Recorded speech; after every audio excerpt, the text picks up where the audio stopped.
Now, Team Olive and Rising Moon both used their shooters to great effect. Of course, Olive has been going with 3 shooter comps very consistently. The NZAP, the T-Tech, and Dude often on the Pro. So that's a very, very stark difference from what Extermination's been doing. And to their credit, we talked earlier about Rising Moon's use of dualies, the use of all the shorter range just control that they've had. Sabo playing perhaps the best junior I've seen done. There were 1 or 2 situations where Sabo's junior was just on another level. So they've shown it. And it looks like we get down here to the losers bracket. Deadbeat will have to play against Spanish Army if they want to make this losers run. So that is one that has not happened. But that means that Spanish Army beats Creme Fraiche, if I'm not mistaken. Yes, they did beat Creme Fraiche. Another 3-2 set happening off stream. We are streaming only winners today, at least until I believe we get to finals. It's either finals or semifinals. Semifinals, probably semifinals. Yeah, I expect like the top 4 to be covered in that way. But yeah, no, these brackets are very stacked. I mean, pretty much all of these teams were definitely expected to go huge. Fool's World, I think, is the only team that is new. All of these other teams are existing high-level Splatoon 1 teams. Fool's World is right now waiting in losers bracket for the loser of C6, which is Team Olive versus Rising Moon. So the loser of this match will go on to fight that new team. Now, they're not new players, but aside from Rocket and Enad, I believe, none of the players have played together before. Yes. And so it is a kind of a toss-up. A lot of the teams might not be used to fighting this new combination of players. It is a new game, a lot of unknowns, and the Fool's World was able to kind of take some basic synergy and some good play and get into top 8 with it. And it looks like they are going to be they're going to have a match on their hands because Team Olive and Rising Moon are both very high-level teams. They've been able to prove they can stand with them, so let's see if they can prove to beat them. But before that happens, we're going to have Team Olive versus Rising Moon. I anticipate great things to happen in this match. How about you? Yeah, no, I expect great things, and like I said earlier, this is a team that both of them have really gotten a lot of mileage out of those shooters, out of taking back turf aggressively. I know that's been the MO for Team Olive. They talk a lot about their positioning, making sure they take the right patches of ink, making sure they're always moving and getting what they need to get, at least to push their objectives and things like that. And I'm really, really interested in seeing what Rising Moon's answer is for that, because Team Olive has not lost a game this, right? They won the last. No, they did lose to Spanish Army. Okay. Yeah. Spanish Army is the one game they've lost this entire tournament. Now I know some groups, groups are groups, but they have looked very dominant in a lot of their games, and they really found their stride after they lost that game against Spanish Army. What it's really boiled down to a lot of times is they have 2 ink armors. They find a way to get Fuzzy inside. Fuzzy creates a lot of havoc. He picks up kills. He uses an inkjet, and then Dude is there every time. It seems like every time. I don't know how he does it, but Dude always finds a way to get in there and hold things down, sort of in a similar way that Majin's been doing, and pick up the kills that he needs to. And that's, of course, saying nothing about the slaying capabilities of Nike and Soren. So they do a great job of being where they need to be and picking up the kills. And once they've probably been the most snowball team that I've seen. It seems like once they get an advantage, they just don't let go of it without putting the other team in a really, really devastating position. So the Rising Moon Creme Fraiche set did go back and forth a little bit. And if Rising Moon lets Team Olive get too much momentum, I think they will be in a very dangerous position. So I'm hoping for a fast start for Rising Moon if they want to make this a close set or take the victory outright. Yeah, no, Olive has been running really just well-rounded, solid team comps, right? No real gimmicks, just strong slayers, good supports, all just kind of flexible, mobile, mid and close range weapons. And a lot of teams do think that longer range weapons are not as good in Splatoon 2 as they were in Splatoon 1. The Chargers have been overall weakened. The Splatlings are really strong, definitely really strong, but I think also that a lot of teams they don't think that the vanilla heavy is that strong, only having the Stingray, etc. And a lot of teams are opting to go with more close and mid-range comps than going for like some wild and wacky, heavy rapid blaster, like whatever you want to do comps. And I think that that Olive's team comps have been they've been no funny business. You know what I'm saying? They haven't really gone for anything that's too wild. They've just been sticking with what works, not really bothering to try to find some crazy unorthodox strategy. They're just gonna use their basic tools to get the job done. And that means that Rising Moon also has to play solid in order to keep up. So if Olive does start to get their kind of crazy offense and crazy momentum going, Rising Moon is going to have to play well in response. And hopefully, as far as team comps go, they don't have anything kind of wild and wacky that's going to stop them from being able to do that. Now, we do know that at E3, Sabo played Octobrush. I don't know if he's still doing that. I think that he's playing Blasters now. I wasn't. Yeah, I have not seen. We have not seen an Octobrush come out of any team in top 8, to the best of my knowledge. At least not today, unless it happened in losers bracket. But cool. It's definitely not on stream.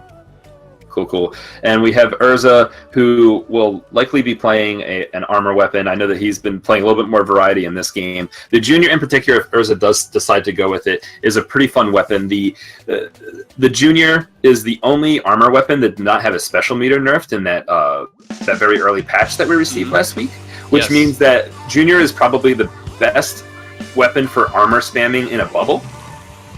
Yes. And considering that one of the... Oh, no, it looks like there is not going to be an armor weapon in the hands of Urza. He's going to be going with the Splat Dually, so he is going to be playing a weapon that gets a ton of meter, as we talked about earlier. Run some special charge on that and throw some curling bombs. You already have half your meter, and then paint well on top of that. You're going to be in a good position. Neutral situation here as we get started in this Port Mackerel game. Both teams just kind of dancing around. Members of both teams kind of push back, push forward. A little bit of control of the middle of the map by Olive, and it looks like they're going to bunch up on the top left side of the map, as you see, and try to get a push going. Urza's advance is stopped by Ink Armor, but he's going to use that Inkjet to some effect, pushing forward, getting a trade, allowing his team to push up. The Rainmaker is taken by Rising Moon, however, a Inkstorm is going to put a slight pause to that as Soren is able to get the kill on Binks. And that Inkstorm is another thing. We talked about Dude earlier being the anchor. Inkstorm, kind of an underrated special in terms of doing that, right? Every time the opponent gets some sort of momentum going, you can throw that Inkstorm, kind of diffuse the situation. But that really was just kind of a neutral situation, both closer range shooters finding their way at each other right now. But this is the exact same comp that Olive has been running pretty much all day. They see something they really like with this comp, as we see another Inkjet coming out right now. Dude doing a great job getting away. Unfortunately, Fuzzy running right under it, not going to be able to get the kill. And that's going to be 2 down for both sides here. Erza waiting up top, going to go and get the pop here. So just kind of a back and forth neutral situation here between these 2 teams, neither one willing to go in too deeply. I'm interested to see if Urza is able to use these curling bombs to open up a path for the Rainmaker to push. A lot of weapons in this game are actually able to make paths for the Rainmaker. We have curling bombs, we have brushes, we have the baller now, etc., where the Rainmaker can kind of follow the path that's painted. So it'll be cool to see if a really awesome game-winning push happens with those curling bombs. But right now, Urza's just going to stay alive in the middle of the map, paint a little bit, very close to Inkjet again. Looks like he's going to pop that soon in response to Fuzzy's Inkjet. Team Olive is getting pushed back right now. Rainmaker unfortunately resets, and Fuzzy recalls next to Urza and knows that he'll be able to shoot at Urza from that position. Gets the kill before Urza can respond. There's a 2v1 situation for Olive in the center of the map. Not maybe the best opportunity to push, but a good opportunity to start some momentum for them. But unfortunately, Olive seems to overextend a little bit, runs into multiple members of Rising Moon as Rising Moon picks up the Rainmaker, and they're going to take it over here to the right. Yeah, great job holding on there by Dude, knowing that he was really the last line of defense on that right side. 2 people going in there, both Sabao and Urza. And now Soren's kind of by himself in the middle of the map here. Urza goes back there, kind of senses something's going on here. But both times it seems like they're just doing just enough to stop that push. And twice now it's been Dude who's been the one that's really kind of held things down, both with that Inkstorm and their shooting.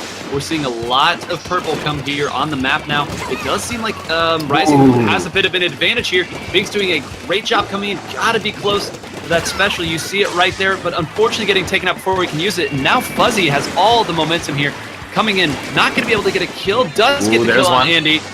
And not going to be able to get the kill on Sabo. They're going to get the chance to run back right now, but there is 2 down. And this is the first real big opening that Olive's had this entire game. Yeah, this is getting to be a very scary game for both teams because there's only less than 2 minutes left on the clock, and any team that gets a lead right now is going to have a huge advantage without much time for the enemy team to come back. And as we talk about that, the Rainmaker pushes, and there's a dunk. We talked about it earlier, the momentum. It seems like once they get an opening, Olive has been the best team at taking that opening and just running with it all the way. They're quite literally running it all the way 2-0, and that really was the first time they had 2 down. They snuck 2 in there along with the Rainmaker, and it looked like, I believe that was, Binks there. The bucket was caught off to the side. knowing that they ended up running it straight up on that raised area. Those short-range shooters, not the best at shooting directly above them, got the kills that they needed, and a very, very convincing win there for Team Olive once they got that one opening. Yeah, that one opening was the name of the game, and that might not have been the most telling game to see what the momentum is going to look like in the future, but we do know from the way that Olive's been playing in the past in this tournament, they have been taking advantage of those situations and just getting the game-winning pushes whenever given the opportunity. Kind of similar to what we saw out of Deadbeat on that Sturgeon Shipyard game, but they've been doing it like every game. So Rising Moon is going to have to do the same. Rising Moon had several opportunities to make pushes in that game, but their pushes never were anything game-winning. They just kind of took the Rainmaker, they pushed up a little bit, the Rainmaker died, and that was kind of the end of it. Olive, on the other hand, they got the kills, they got the control, they just took the Rainmaker all the way into the enemy base. Now, Port Mackerel in this game is a little bit easier to run the Rainmaker than it was in the old Port Mackerel, and even compared to some of the other maps in this game. I know that a lot of players think that this version of Port Mackerel is kind of crazy with how you're able to just kind of take the Rainmaker and run it up the enemy base, but that all being said, Rising Moon had several opportunities to do that and was not able to, and Olive was able to do it on demand. So I want to see Rising Moon be able to kind of make these game-winning pushes on the demand as well. They need to be able to know when a push is happening, go for those kills, get the pincer kills, and turn those neutral situations into advantageous situations. Mm-hmm. And this... unfortunately, Splat Zones may not be the best one to do it in terms of, the full momentum swing here, but I do think that this will help out as we finally see the Jet Squelcher. I was going to comment on how we have not seen the Jet Squelcher at all in this tournament, and lo and behold, it is Dude who will be using it here, a very, very strong weapon once you get up on that rotating center, and I think it's going to be Dude will probably not go down there unless given a reason to. Yeah, Dude's just going to be content to just sit here and paint the zone. It seems that Jet Squelcher has the perfect range for painting the zone there. Urza, who was camping underneath, does get taken out by wary members of Team Olive, as this ends up being a 3v1 situation for Team Olive as they're able to take the zone. Andy just kind of staying alive with the sniper over in his side of the map, while his teammates spawn over on the opposite side as they push up the right side, or what will be the left on your screen, as Rising Moon is going to attempt to take back control here. Fuzzy and Nike do take out Andy isolated by himself. However, while that happens, the rest of Andy's teammates are able to take advantage of the disorganization and get a kill, as it looks like Rising Moon may be able to get control here unless Fuzzy stops it. No, it looks like they're able to go into a 3v2 situation, push up to the zone. They're taken out though. They're not able to paint the zone, dying in zone, and Olive takes control again. Very clutch plays there by Nike. You saw Dude go down there to that inkjet that we were talking about, and then Fuzzy not able to make his inkjet work. But Nike that entire time had found himself off pretty much unnoticed. Picks up the kill that needed, and then painting the zone there, just not fooling around with any of that. Like you said, no funny business. And now Olive back in control. Dude's back up on his perch if he needs to be. And I think, once again, the one opening, taking it and running the entire way with it. Yeah, that was just very unfortunate for Rising Moon not being able to paint the zone there. We did see a Rising Moon member actually die in zone, which ended up pretty much costing the match for Rising Moon there. Of course, they would have had to win afterwards, but not being able to stop the timer because of a death in zone is a pretty unfortunate situation to have happen for you. Yeah, really unfortunate situation. And if you're Rising Moon, I'm not really. I mean, what can we really tell them at this point? Don't give them any openings because they'll win off one opening. It's like having a great punish game in a fighting game. It just makes everything that much more difficult. That razor's edge just gets a little thinner. Yeah, no, I mean, at the highest levels, it's really like that. You cannot give the other team an opening. You need to make sure that you are making the safe plays, and when you make the aggressive plays, the whole team does it together and they execute well. So having those kind of situations where you try to push up in zone and someone dies, and I'm mentioning that a lot, but that is kind of indicative of these kind of pushes that aren't quite getting the job done. There were a few moments of awareness there from Rising Moon. For example, when Nike and Fuzzy decided to go after Andy by himself on the right side of the map, the rest of his team immediately responded by 3v2ing the other members of Team Olive, which led to some kills, which led to some good momentum. But unfortunately, the push kind of stopped there, as those moments of kind of brilliance were followed up by moments of just not quite able to grab control. So hopefully they're able to do so now. This is this is main stage. This is a map that can be difficult to get back map control. Again, compared to the Surge Shipyard, we talked about this yesterday, how main stage is kind of seeming to be the Urchin Underpass or the Salt Sprays zones of Splatoon 2, where it's really hard to get back control once you've lost it. So hopefully Rising Moon is able to put together control in that aspect. We see a very slow-paced neutral situation here at the very start of the game. The same as we've seen in the past on this map, as Urza fights Nike on the right side of the map and actually gets the kill and starts to push up. So Rising Moon getting an early advantage right here. All of Team Olive kind of push back from the same section of the map. If Rising Moon is able to take advantage of this and get some kills, it'll be good for them. Urza, however, wisely going to back up from Soren, who had an advantage with the Tri-Slasher. Urza going to go ahead and use the Inkjet and hopefully not get taken out. He does get taken out by Soren. A little bit of a bad matchup for an Inkjet to be above a Tri-Slasher. Very easy to get two-shot killed by the Tri-Slasher, just kind of controlling space. However, Binks is going to fight Soren over here on Olive's side of the map, gets the kill. Fuzzy in the center of the map, receiving armor, which is going to be very good for him. He's able to take out two players, and it looks like Olive's going to be able to take full control. Yep, and this is exactly what we said didn't need to happen, right? Dude, that entire time was standing up on that that top right area or top left area, depending on where you're looking at it, that overlook, and just constantly harassing, constantly making things difficult. Another Ink Storm coming out from him. That's really been his role, and it just seems like, you know, he's always there to stop any momentum that's coming in, and now you see already that Soren up there in the zone. Fuzzy's down there ready to shark. There's one down here by the tower, and it is Binks, and if they take Binks out, which they do, I'm not sure what's left to stop it. I think this is going to get all the way through this checkpoint and may go all the way to the game, as we've said this entire time. Yeah, again, the difference in what happens when one team gets a push and the other team gets a push. Rising Moon, they did have an opportunity. Only got up to 80 points. This is the first push by Olive in the game, and they're already at checkpoint 3. Checkpoint 3 is passed. The tower moving forward. It looks like members of Team Olive are going to go down, though, however, as Rising Moon is able to get some kills, kind of stop this momentum right now, kill some jump-ins, which are very nice. So they're going to have to take this and turn into immediate control. Andy painting the middle of the map as he needs to, while the rest of his team seems to be dealing with some spawners as they are now able to push up. But members of Rising Moon have to get to the middle of the map soon. Right now, Andy is the most forward pushed up while riding tower. Sabao over here flanking to Andy's left, as you may see soon, as Andy might get taken off of tower.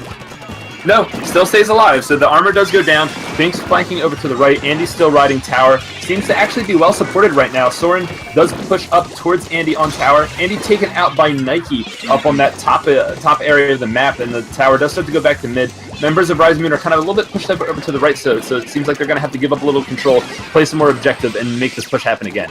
Yeah, and when Olive made that push, I'm glad you pointed out that they went over to there to the right. When Olive made that push, they put people up there on that left side that you saw Nike and Soren really kind of stop that push just by themselves.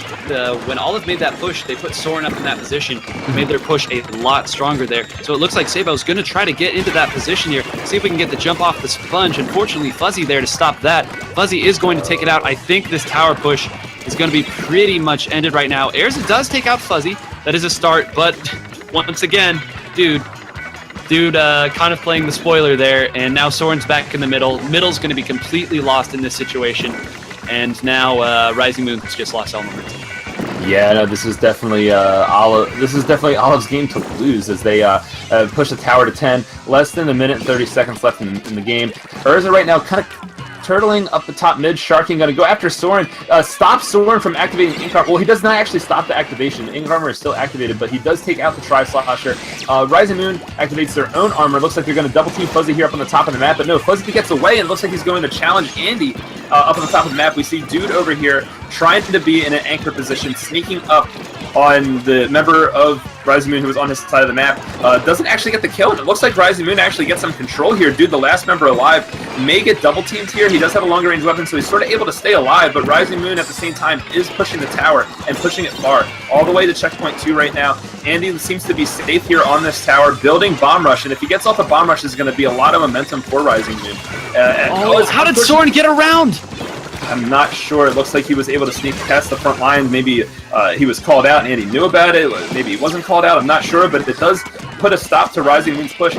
Ink Armor is ready, however, from Sabao, so we'll see if he's able to do something about it, as he does push up here against Dude on this side of the map. And Ink Storm going down, and Sabao is unfortunately going to be taken out before he can activate the Ink Armor, while Team Olive activates their own Ink Armor. Dude riding tower, they have full control. I don't think that it's possible for Rising Moon to to even get on the tower if a dude dies to the inkjet, and know that is going to be the end of the game. And that was so heartbreaking. It seemed like they had everything going. Sabo had the ink armor there, maybe put it on a little bit too late, trying to get that most efficient chain possible. But again, I want to throw it out to Dude. Dude threw that ink storm right at the tower, doing just enough to get it to stop. Dude, of course, only with the 4K or with the 8KA there, but it seemed like he was always the one that was there to kind of play spoiler there. Even that flank that Soren did got called out pretty quick. But once again, I talked about it earlier. Position. They always know what position to be in to stop things, to play the objective, and that leads to the 3-0. Just constant defense and the one opening going as far as they can take it. And I don't know, man. Olive's looking real good right now. Yeah, Olive's looking really solid. A lot of momentum, a lot of consistent play right now. Rising Moon, as we talked about before, is going to drop down into loser's bracket to fight Fool's World for their opportunity to stay alive in this tournament.